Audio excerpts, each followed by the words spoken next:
जय हिंद दोस्तों और मेरे प्यारे बच्चों। आज हम कृतिका भाग 2 के पार्ट 3 साना साना हाथ जोड़ी का चौथा पार्ट पढ़ेंगे। चौथा पार्ट मतलब चौथा भाग पढ़ेंगे। 3 भाग के वीडियो मैं अपलोड कर चुकी हूँ। ये इस पार्ट का चौथा भाग है और जैसा कि आप जानते हैं बहुत लंबा पार्ट है, बहुत बड़ा है, इसलिए इसके अलग अलग भाग बनाने ज़रूरी हैं अच्छी तरह से समझाने के लिए। तो ये चौथा भाग है। आइए देखते हैं कि आगे मधु कांकरिया जी के इस यात्रा वृत्तांत में क्या होता है। और ये हिमालय की यात्रा का वर्णन है। गैंगटॉक, युमथांग, सिक्किम और कटाव तक की यात्रा का वर्णन है। तो आइए देखते हैं कि आगे हम कहाँ चलते हैं।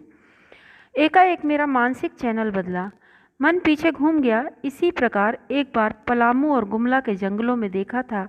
पीठ पर बच्चे को कपड़े से बांधकर पत्तों की तलाश में वन वन डोलती आदिवासी युवतियाँ। तो लेखिका ने, जैसे कि पिछली वीडियो में अपन ने पढ़ा था कि उन्होंने पत्थर तोड़ती वहाँ पर जो खूबसूरत औरतें थीं और कोमल कोमल सी काया, जिनकी गुथे आटे सी कोमल काया थी, उनको पत्थर तोड़ते देखती हैं तो एकाएक उनको झटका लगता है और वो करुणा से भर उठती हैं कि इतने खूबसूरत प्राकृतिक सौंदर्य के बीच में भी भूख, दीनता और गरीबी की ऐसी के दशा देखकर वो बहुत दुखी होती हैं। और एकाएक उनको याद आता है कि एक बार उन्होंने पलामू और गुमला के जंगलों में भी इसी तरह के दृश्य देखा था कि बच्चे को पीठ पर बांधकर, यहाँ पर जो दृश्य देखती हैं वो, उनमें बच्चों को उन्होंने अपनी डोकों में बांध रखा था। और यहाँ और फिर उन्हें याद आता है कि इसी तरह उन जंगलों में पीठ पर बच्चे को कपड़े से बांधकर पत्तों की तलाश में वन वन डोलती हुई आदिवासी युवतियाँ, उन आदिवासी युवतियों के फूले हुए पाँव और इन पत्थर तोड़ती पहाड़ियों के हाथों में पड़े ठाठे, ठाठे मतलब छाले। तो आप देखते हैं कि एक ही कार्य को करते करते हाथों में एकदम उस वहाँ की स्किन डेड हो जाती है और एकदम कड़ा कड़ा हो जाता है, टाइट हो जाते हैं हाथ और छाले जैसे बन जाते हैं, निशान बन जाते हैं नीले नीले, तो उनको बोलते ठाठे। तो उन्हें याद आता है कि इन पत्थर तोड़ती पहाड़ियों के हाथों में पड़े ठाठे और उन आदिवासी युवतियों के फूले हुए पाँव एक ही कहानी कह रहे थे कि आम जिंदगियों की कहानी हर जगह एक सी है। मतलब सारी मलाई एक तरफ और सारे आंसू, अभाव, यातना और वंचना एक तरफ। लेखिका ये कहना चाहती हैं कि हम कहीं भी चले जाएं, कितने भी जन्नत के खूबसूरती के बीच में पहुंच जाएं, लेकिन जो आम जिंदगी है, आम लोग हैं, उनके जीवन की कहानी तो हर जगह एक सी है। वही 2 वक्त की रोटी की जद्दोजहद में उनका जीवन बीत जाता है और ये सौंदर्य ऐसा का ऐसा ही धरा रह जाता है। उनके लिए ये सब कोई मायने नहीं रखता, क्योंकि उनके लिए जीवन में 2 वक्त की रोटी का संघर्ष ही उनको सब कुछ, मतलब ये सारी चीज़ें उनके लिए बेमानी हो जाती हैं उस संघर्ष के सामने।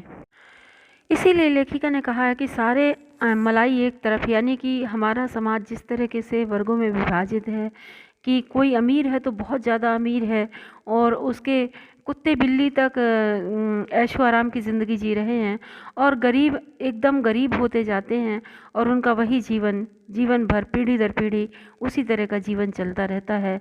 वही अभाव, यातना और वंचना एक तरफ। वंचना यानी दुख, तकलीफ। और तभी मेरी सहयात्री मणि और जितेन मुझे खोजते खोजते यहाँ तक आ गए थे। मुझे गमगीन देखकर, गमगीन यानी गम में डूबा देखकर, दुखी देखकर जितेन कहने लगा, मैडम ये मेरे देश की आम जनता है, इन्हें तो आप कहीं भी देख लेंगी। आप इन्हें नहीं, पहाड़ों की सुंदरता को देखिए जिसके लिए आप इतने पैसे खर्च करके आई हैं। तो जितेन कहने लगा कि ये तो मेरे देश की आम जनता है, यानी आम लोगों की कहानी देश में किसी भी कोने पर चले जाओ आपको ऐसी ही मिलेगी। और गरीबी, भुखमरी, दीनता, अभाव, यातना, ये सारी चीज़ें देश में कहीं भी देखने को मिल जाएंगी। तो आप पहाड़ों की, इतने पैसे खर्च करके आप पहाड़ों की खूबसूरती देखने आई हैं, तो आप उन्हें देखिए। ये जनता तो आपको कहीं भी दिख जाएगी देश में। ये देश की आम जनता ही नहीं, जीवन का प्रति संतुलन भी है। ये वेस्ट एट रिपेइंग है। कितना कम लेकर ये समाज को कितना अधिक वापस लौटा देती हैं। मन ही मन सोचा मैंने और हम वापस जीप की ओर मुड़ने लगे कि तभी मैंने देखा वे श्रम सुंदरियाँ किसी बात पर इस कदर खिलखिलाकर हंस पड़ती थीं हैं कि जीवन लहरा उठा था और वह सारा खंडहर ताजमहल बन गया था। लेखिका सोचती है कि मेरे देश की आम जनता कितना कम लेकर समाज को कितना अधिक वापस लौटा देती है। मतलब ये आम लोग, ये मज़दूर लोग, किसान हैं, मज़दूर हैं, श्रमिक हैं, मतलब ये सारा निर्माण कार्य तो यही करते हैं और इनको कितना बदले में क्या मिलता है। मतलब जीवन बड़ी बड़ी बिल्डिंगें बनाने वालों के पास रहने के लिए एक छत नहीं होती है ढंग की, और बड़े बड़े स्कूल बनाने वाले मज़दूरों के बच्चों को पढ़ने के लिए स्कूल नसीब नहीं होते हैं। तो कहने का मतलब ये है कि इतना इतना इतना खूबसूरत, इतना कुछ निर्माण करने वालों के जीवन का निर्माण नहीं हो पाता है। और ये सोचकर लेखिका बहुत दुखी होती हैं। जैसे ही वो लोग वापस मुड़ते हैं जीप की ओर, तो वो श्रम सुंदरियाँ, मतलब वो परिश्रम करने वाली मेहनत कश स्त्रियाँ किसी बात पर खिलखिलाकर हंस पड़ती हैं कि जीवन लहरा उठता है। कहने का मतलब वो अपने उस जीवन में भी रहकर बहुत खुश हैं और खुश रहकर जीवन व्यतीत करती हैं। लेखिका को लगा कि जैसे ये सारा खंडहर एकदम से ताजमहल बन गया हो, उनकी खिलखिलाहट सुनकर, उनकी हंसी सुनकर। हम लगातार ऊंचाइयों पर चढ़ते जा रहे थे। जितेन बता रहा था, अब हम हर मोड़ पर हेयर पिन बेंट लेंगे और तेज़ी से ऊंचाई पर चढ़ते जाएंगे। हेयर पिन बेंट के ठीक पहले एक पड़ाव पर देखा कि 7-8 वर्ष की उम्र के ढेर सारे पहाड़ी बच्चे स्कूल से लौट रहे थे और हमसे लिफ्ट मांग रहे थे। जितेन ने बताया कि हर दिन 3-3.5 किलोमीटर की पहाड़ी चढ़ाई चढ़कर ये बच्चे स्कूल जाते हैं। लेखिका ने पूछा, क्या स्कूली बस नहीं है? मणि के पूछने पर जितेन हंस पड़ा। बोला, मैडम ये मैदानी नहीं पहाड़ी इलाका है और मैदान की तरह यहाँ आपको कोई भी चिकना बर्फीला नहीं मिलेगा। चिकना बर्फीला मतलब मतलब मोटे लोग, तोंद वाले लोग और हट्टे कट्टे लोग, क्योंकि यहाँ पर सभी स्लिम ट्रिम हैं। क्योंकि यहाँ पर हर दिन जीवन इतना संघर्ष में है कि कई किलोमीटर पहाड़ी चढ़ाई उन्हें रोज़ चढ़नी पड़ती है अपने जीवन यापन के लिए। इसलिए जीवन इतना कठोर है कि यहाँ पर कोई भी मोटा और बर्फीला यानी कि तंदुरुस्त नहीं रह पाता है। तंदुरुस्त बोले तो मोटा, ठीक है, ओके। नीचे तराई में ले देकर एक ही स्कूल है। दूर दूर तक बच्चे उसी स्कूल में जाते हैं और सिर्फ पढ़ते ही नहीं हैं, बल्कि इनमें से अधिकांश बच्चे रोज़ शाम को समय पर घर आकर अपनी माँओं के साथ मवेशियों को चराते हैं। मवेशी मतलब पशुओं को चराने जाते हैं, पानी भरते हैं, जंगल से लकड़ियों के भारी भरकम गट्ठर ढोते हैं। मतलब खुद मैंने भी ढोए हैं। जितेन बता रहा है, मैंने भी यही जीवन जिया है और ऐसा ही संघर्ष किया है।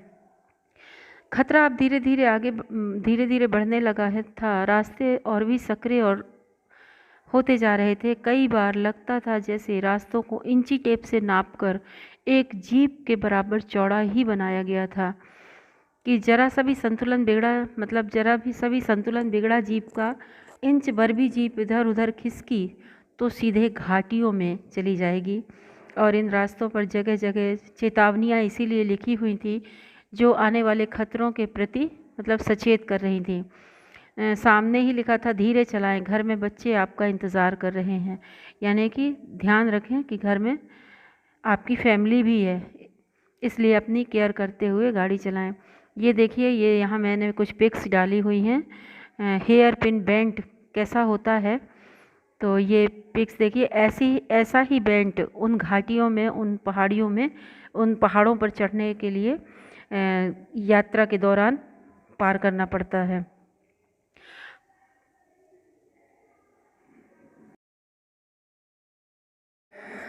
थोड़ा और आगे बढ़े कि फिर एक चेतावनी, we care man eater around. पर हमें नरभक्षी जानवर नहीं, दूध देने वाले याक मिले। काले काले ढेर सारे याक, पहाड़ों पर गिरती बर्फ से प्राकृतिक ढंग से रक्षा करने वाले घने घने बालों वाले याक। सूरज ढलने लगा था। हमने देखा कुछ पहाड़ी औरतें गायों को चराकर वापस लौट रही थीं। कुछ के सिर पर लकड़ियों के भारी भरकम गट्ठर थे। ऊपर आसमान फिर धुंध और बादलों से घिरा हुआ, मतलब आसमान धुंध और बादलों से घिरा हुआ था। उतरती संध्या में जीप अब चाय के बागानों से गुजर रही थी। एकाएक लेखिका ने कुछ ऐसा दृश्य देखा कि अचानक से चीख पड़ी। उन्होंने देखा कि नीचे चाय के हरे भरे बागानों में कई युवतियां बोकू पहने, बोकू एक सिक्किमी परिधान होता है, उसको पहनकर चाय की पत्तियां तोड़ रही थीं। नदी की तरह उफान लेता उनका यौवन और श्रम से दमकता गुलाबी चेहरा। उफान लेता मतलब एकदम यंग लड़कियां थीं और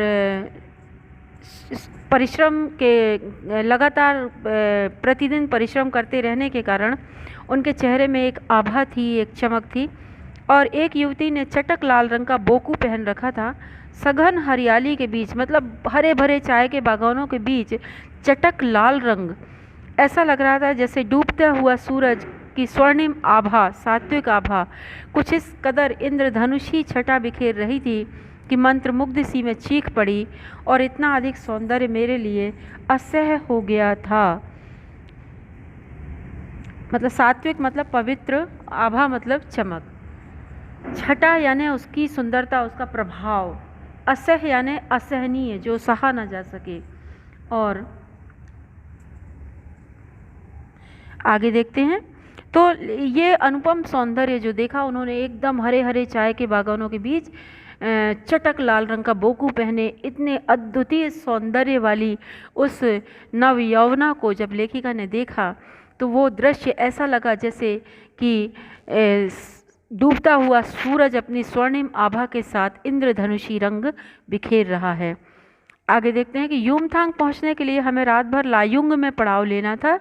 गगनचुंबी पहाड़ों के तल में सांस लेती एक नन्ही सी शांत बस्ती लायुंग, यानी कि गगन चूमते हुए, मतलब बहुत ऊंचे ऊंचे पहाड़ों की तलहटी पर बसी हुई थी वो बस्ती जिसका नाम लायुंग था। नन्ही सी मतलब छोटी सी बस्ती थी, सारी दौड़ धूप से दूर जिंदगी जहाँ निश्चिंत सो रही थी। मतलब वहाँ का जीवन एकदम शांत और बहुत ही खूबसूरत था। उसी लायुंग में हम ठहरे थे। तिस्ता नदी के तीर पर बसे लकड़ी के एक छोटे से घर में हम रुके हुए थे। मुंह हाथ धोकर मैं तुरंत ही तिस्ता नदी के किनारे बिखरे पत्थरों पर बैठ गई थी। सामने बहुत ऊपर से बहता झरना नीचे कल कल बहती तिस्ता नदी में मिल रहा था। मतलब ऊपर बहुत ऊंचाई से झरना गिर रहा था और वो झरना आकर तिस्ता नदी में मिल रहा था। मध्यम मध्यम यानी धीमी धीमे हवा बह रही थी, पेड़ पौधे झूम रहे थे, गहरे बादलों की परत ने चांद को ढक रखा था। मतलब ये रात का समय था, सूर्यास्त हो चुका था। बाहर परिंदे और लोग अपने घरों को लौट रहे थे। सूर्यास्त के समय पक्षी अपने अपने घोंसलों में लौट रहे थे और लोग अपने घरों में लौट रहे थे दिन भर के कार्य के बाद। वातावरण में अद्भुत शांति थी। मंदिर की घंटियों से घुसी, मतलब कैसी शांति थी वातावरण में? मंदिर की घंटियों सी, घुंघरुओं की रुनझुनाहट सी। अनायास आंखें भर आईं। लेखिका, चूँकि मैंने कहा ना लेखक और कवि बहुत संवेदनशील होते हैं, और दूसरी बात कि ऐसे प्राकृतिक सौंदर्य के बीच तो किसी दुष्ट प्राणी को भी रख दिया जाए तो थोड़ी देर के लिए ही सही उसके मन में भी उसका मन भी ऐसा ही पवित्र हो जाएगा और करुणा से भर उठेगा। तो ज्ञान का नन्हा सा बोधिसत्व जैसे भीतर उगने लगा। वही सुख, शांति और सुकून है जहाँ अखंडित संपूर्णता है। तो लेखिका ये कहती हैं कि मतलब ऐसे शांतिपूर्ण अद्भुत सौंदर्य में लेखिका कहती मेरी आंखें अनायास ही भर आईं और मन करुणा से भर उठा। ऐसा लगा जैसे ज्ञान का नन्हा सा बोधिसत्व, यानी जैसे उनकी आत्मा में ज्ञान का प्रकाश फैलने लगा हो और उन्होंने महसूस किया कि वही सुख और शांति और सुकून वास्तव में वही है जहाँ अखंडित संपूर्णता है। पेड़ पौधे, पशु और आदमी सब यहाँ पर अपनी अपनी लय, ताल और गति में हैं। यानी सब लोग अपने अपने कार्य में पूरी निष्ठा के साथ लगे हुए हैं। हमारी पीढ़ी ने प्रकृति की इस लय, ताल और गति से खिलवाड़ करके अक्षम्य अपराध किया है। हिमालय अब मेरे लिए कविता ही नहीं, दर्शन बन गया था। लेखिका ये कहना चाहती हैं कि आज की पीढ़ी ने पहाड़ी स्थलों को, पहाड़ों को अपना पिकनिक स्पॉट बना लिया है और वहाँ भोग के नए नए साधन पैदा किए जा रहे हैं। और इसीलिए जहाँ एक ओर गंदगी बढ़ रही है, वहीं दूसरी ओर टेम्परेचर में भी वृद्धि हो रही है। परिणाम स्वरूप पर्वत पहाड़ जो हैं वो अपनी स्वाभाविक सुंदरता खोते जा रहे हैं। इसे रोकने के लिए वास्तव में हमें सचेत रहना चाहिए और ऐसा कोई काम नहीं करना चाहिए जिससे पहाड़ों की प्राकृतिक सौंदर्य नष्ट हो और गंदगी फैले। और इस तरह पेड़ों को नहीं काटना चाहिए ताकि जो हमारा मानसून है उसका वो ना बिगड़े और उसका समय से मानसून आता रहे और इस तरह से तापमान में वृद्धि ना हो और जीवन प्रकृति यूं ही खूबसूरती से चलती रहे। अंधेरा होने के पहले ही किसी प्रकार डगमगाती शिलाओं और पत्थरों से होकर तिस्ता नदी की धार तक पहुंची। बहते पानी को अपनी अंजलि में भरा तो अतीत भीतर धड़कने लगा। अतीत मतलब बीता हुआ समय। स्मृति में कौंधा मतलब याद आया कि अच्छा, हमारे यहाँ तो ये संस्कृति है, ये संस्कार है, ये परंपरा है कि यहाँ जल को हाथ में लेकर संकल्प किया जाता है। मतलब आपने देखा है पूजा पाठ भी जब होती है तो कुशा हाथ में देकर और उसमें जल डालकर संकल्प किया जाता है। और वैसे भी जब हम किसी पवित्र नदी में स्नान करते हैं तो वहाँ भी जल को हाथ में लेकर अंजलि में भरकर, अंजलि मतलब दोनों हाथों की अंजलि हथेलियों में भरकर हम सूर्य को अर्घ देते हैं और मतलब संकल्प करते हैं। तो इस तरह से हमारी संस्कृति है ये, तो हमारी सनातन संस्कृति है ये। तो लेखिका सोचती है कि मैं क्या संकल्प करूं, पर मैं संकल्प की स्थिति में नहीं थी क्योंकि मेरा भीतर सब कुछ शून्य हो चुका था। सिर्फ एक प्रार्थना, एक कमज़ोर व्यक्ति की प्रार्थना, भीतर का सारा हालाहल यानी जहर मतलब भीतर का जहर मतलब ईर्ष्या, द्वेष, अहंकार, जितनी भी मतलब बुरी प्रवृत्तियां हैं हमारे अंदर होती हैं, क्रोध, तो ये सारी चीज़ें जो हैं वो जहर हैं जो हमारे हृदय को, हमारी आत्मा को अपवित्र करती हैं। तो सारी तामसिकताएं, भीतर की सारी तामसिकताएं इस बहती जलधारा में बह जाएं। बस यही एक प्रार्थना थी। मतलब देखो, हर व्यक्ति अंदर से पवित्रता जब महसूस करता है, उसकी आत्मा शुद्ध होती है और सारी बुराइयां आत्मा से निकल जाती हैं, तो हर इंसान चाहता है कि वो एक अच्छा इंसान बने। तो वहाँ पर पहुंचकर लेखिका के मन में सिर्फ इतना ही था कि मेरी अंदर की आत्मा की सारी बुराइयाँ क्या हों, इस बहती धारा में बह जाएं और मेरी आत्मा पवित्र हो जाए और मैं अच्छी इंसान बनूं, मेरा सारा जीवन अच्छाइयों को समर्पित हो जाए। रात धीरे धीरे गहराने लगी, मतलब रात होने लगी। हिमालय ने काला कंबल ओढ़ लिया, मतलब अंधेरे में डूब गया हिमालय। जितेन ने लकड़ी के बने खिलौने से उस छोटे से गेस्ट हाउस में, मतलब लकड़ी के बने खिलौने जैसे उस छोटे से गेस्ट हाउस में गाने की तेज़ धुन पर जब अपने संगी साथियों के साथ नाचना शुरू किया तो देखते देखते एक आदिम रात्रि की महक से परियों की कहानी सी मोहक वह रात महक उठी। मस्ती और मादकता का ऐसा संक्रमण मतलब एक से दूसरे को फैलने वाला, मस्ती और मादकता का ऐसा संक्रमण हुआ कि एक एक कर हम सभी सैलानी गोल गोल घेरा बनाकर नाचने लगे। मेरी 50 वर्षीय सहेली मणि ने कुमारियों को भी मात करते हुए वो जानदार नृत्य प्रस्तुत किया कि हम सब अवाक उसे ही देखते रह गए। लेखिका ने उस रात का वर्णन यहाँ पर किया है, लायुंग की वो रात जो एकदम नाच गाने के साथ आग जलाकर, जैसे कि आदिवासी लोग, जो ट्राइबल लोग बीच में आग जला के चारों ओर नृत्य करते हैं रात में, दिन भर की थकान के बाद वो रात में जो मस्ती और मादकता के साथ वो जो नृत्य करते हैं, वैसे ही उसी को आदिम रात्रि कहा है। लेखिका ने कि इतना खूबसूरत दृश्य हो गया कि बीच में आग जल रही है और गाने की तेज़ धुन बज रही है और ऐसा लगता है जैसे परियों की कहानी में ऐसी खूबसूरत रात के बारे में कभी सुना होगा। लेखिका ने वो अपनी आँखों से देख रही थी उस दृश्य को और धीरे धीरे जैसे कि मुस्कुराहट होती है ना, एक संक्रमण है। मतलब आप किसी को देख के स्माइल करोगे ना तो वो भी आपको देखकर स्माइल कर ही देगा।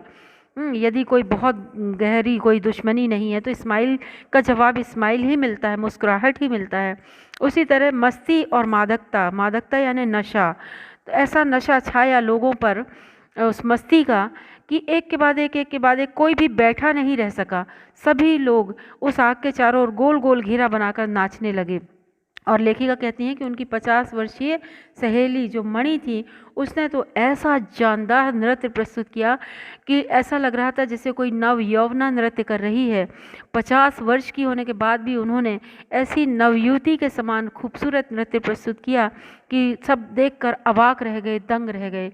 लेखिका सोचने लगी कहाँ इतना आनंद इसके अंदर कहाँ भरा हुआ था जो आज एकदम से प्रस्फुटित हो गया और इस नृत्य में दिखाई देने लगा। आगे देखते हैं क्या हुआ इसके बाद लायुंग की सुबह। रात तो बीत गई बहुत मौज मस्ती के साथ।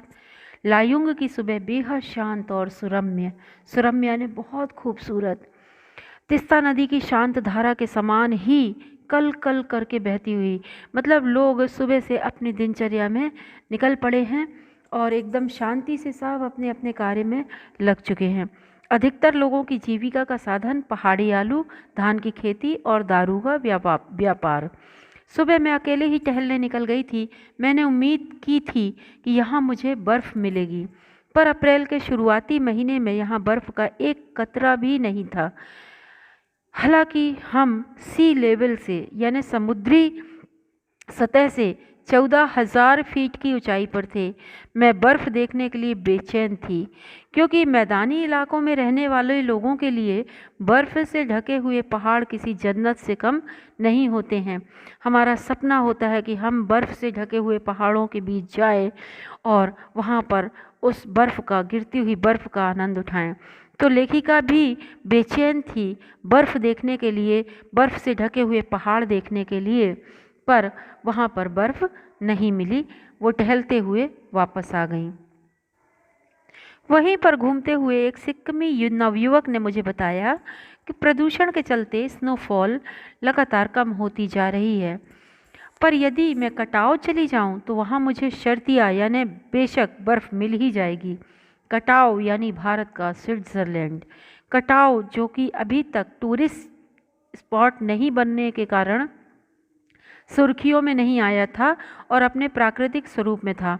लेखिका ये कह रही है कि कटाव जो है उसको भारत का स्विट्ज़रलैंड कहा जा सकता है क्योंकि अभी तक वो टूरिस्ट स्पॉट नहीं बना था, इसीलिए लोगों को पता नहीं है और अभी भी प्राकृतिक स्वरूप में है। मतलब वहाँ पर कोई भी निर्माण कार्य, कोई भी होटल, कुछ भी, कोई भी गेस्ट हाउस, होटल, रेस्टोरेंट कुछ भी नहीं बने हैं, इसलिए गंदगी नहीं है, लोगों का आना जाना कम है, तो उसके प्राकृतिक सौंदर्य को अभी छेड़ा नहीं गया है। इसलिए बहुत ही खूबसूरत है वो कटाव, जिसे भारत का स्विट्ज़रलैंड कहा जा सकता है। कटाव जो लायुंग से 500 फीट ऊंचाई पर था और करीब 2 घंटे का सफ़र था। वह नवयुवक मुझसे बतिया रहा था यानी बातें कर रहा था और उसकी घरवाली अपने छोटे से लकड़ी के घर के बाहर हमें उत्सुकतापूर्वक देख रही थी। तभी गाय ने आकर बाहर थैले में रखा उसका महुआ गुड़ुप कर लिया यानी खा लिया। मीठी झिड़कियां देकर उसने गाय को भगा दिया। उम्मीद, आवेश और उत्तेजना के साथ अब हमारा सफ़र कटाव की ओर। कटाव का रास्ता बहुत खतरनाक था और उस खतरनाक रास्ते में भी धुंध यानी बादल छाए हुए थे और कोहरा छाया हुआ था, बारिश हो रही थी और ऐसे खतरनाक रास्ते पर जितेंद्र लगभग अंदाज से गाड़ी चला रहा था और हम सब डर के मारे गाड़ी में दुबक कर बैठे हुए थे। एक दूसरे की मतलब सांसें चलने की आवाज़ के अलावा कोई कुछ भी आवाज़ नहीं कर रहा था। पहाड़, पेड़, आकाश, घाटियाँ सब पर बादलों की परत जमी हुई थी, कोहरा जमा हुआ था, सब कुछ बादल में। बादलों को चीर कर हमारी जीप निकल रही थी। खतरनाक रास्तों के एहसास ने हमें मौन कर दिया था और उस पर भी बारिश हो रही थी। एक चूक हुई कि सब खलास। खलास मतलब सब कुछ खत्म, यानी जीप सीधे खाई में चली जाएगी और किसी की एक हड्डी भी नहीं मिलने वाली। सांस रोके हम धुंध और फिसलन भरे रास्ते पर संभल संभल कर आगे बढ़ती जीप को देख रहे थे। यानी सभी दहशत में थे, डरे हुए थे। किसी के मुंह से एक आवाज़ नहीं निकल रही थी, सिर्फ सांस लेने की आवाज़ों के सिवाय आसपास जीवन का कोई पता नहीं था, सन्नाटा था। फिर नज़र पड़ी बड़े बड़े शब्द में लिखी एक चेतावनी पर, if you are married divorce speed, यानी यदि आप मैरिड हो और आपकी फैमिली है, परिवार है, तो आप स्पीड को डाइवोर्स दे दो, यानी स्पीड में गाड़ी चलाना भूल जाओ और आहिस्ता गाड़ी चलाओ। थोड़ी ही दूर आगे बढ़े कि फिर एक चेतावनी, दुर्घटना से देर भली सावधानी से मौत टली, यानी कि गाड़ी धीमे चलाइए, देर से पहुंचिए पर दुर्घटनाग्रस्त मत होइए, जीवित रहिए और सकुशल पहुंचिए।